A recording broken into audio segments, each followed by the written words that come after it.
requirements, saka andyan ang kanyang description. Number 2, yung anatomy. Ayan. So, andyan yung kanyang prerequisites saka yung mga trainers na magbibigay nito. Yung number of units saka yung number of hours na kailangan sa lectures. Yung lecture yan, tapos yung sumunod yung laboratory. Practical. Okay, kasama pa rin sa anatomy. Ayan. Binigyan na natin ng description siya. Okay? Number 2, ito naman yung, kasama pa rin sa number 2.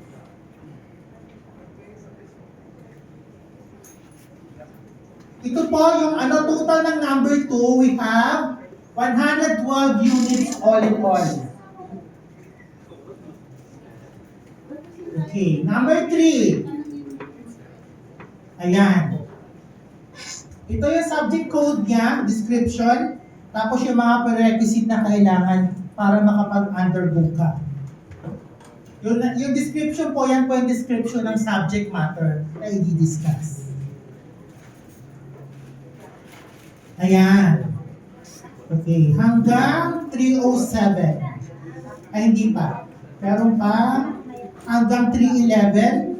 Total units po ay 88. Divided by how many hours per day? So yan po yung yung training na dapat nating pagdaanan.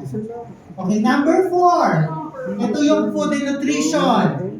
Kabahagi po yan. Ito po yung kanyang description, number of hours, prerequisites sa kanyang mga trainers na dapat magbigay nito.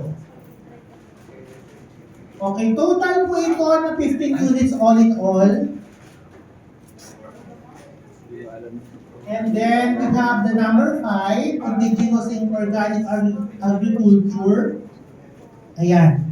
Organic fertilizer and pesticide, organic food production and harvesting, indigenous farming, identification herbs and making herbs, construction and liniments.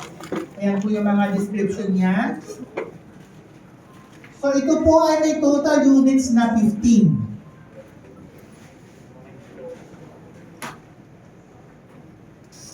Number 6, ito yung Hilot World Wellness Tourism.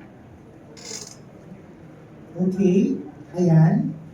May total po ito na 21 units all in all.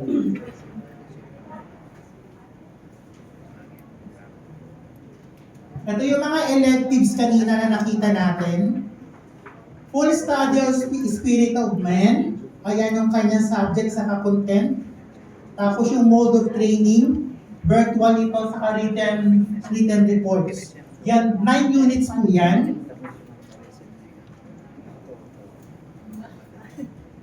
Ayan. Spa Hilot Clinic and Health Center Philippines Traditional Hilot. Ayan po yung kanya mga subject. We have 8.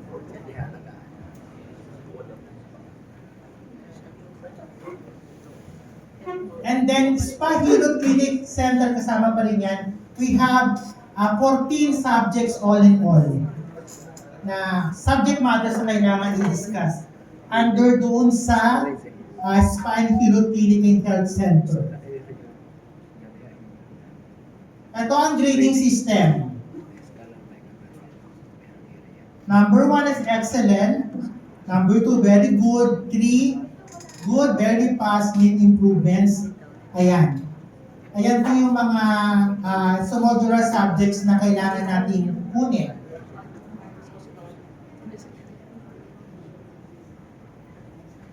Ayan. Sa basic and common, meron tayong ganyan.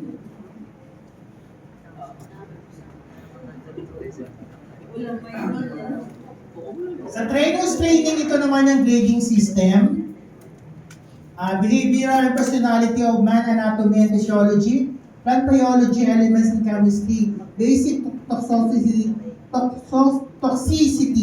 dietary and nutritional requirements. Ayan po ang kanyang magiging grading system. Ayan. Ayan po yung module na in-approve ni PITAC para pag-aralan po at makakuha tayo ng certificate dito sa program natin. So, katulad ng sabi ni Doc Wendell kanina, they are trying to summarize the subjects in the study para makuha natin ng mas mabilis. I'm sure marami sa atin yung basic information dyan, alam na natin. Kailangan lang natin i-refresh at naiintindihan na natin.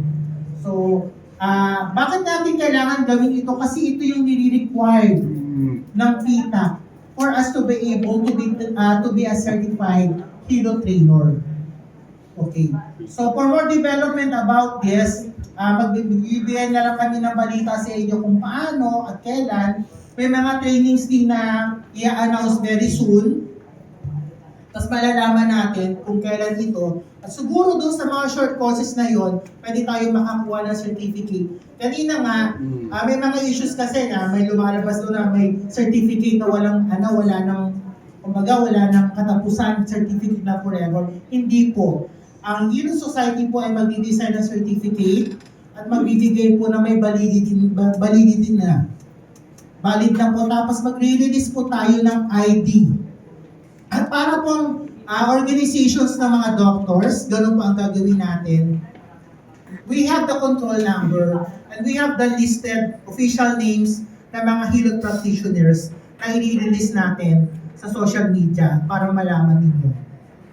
Yun.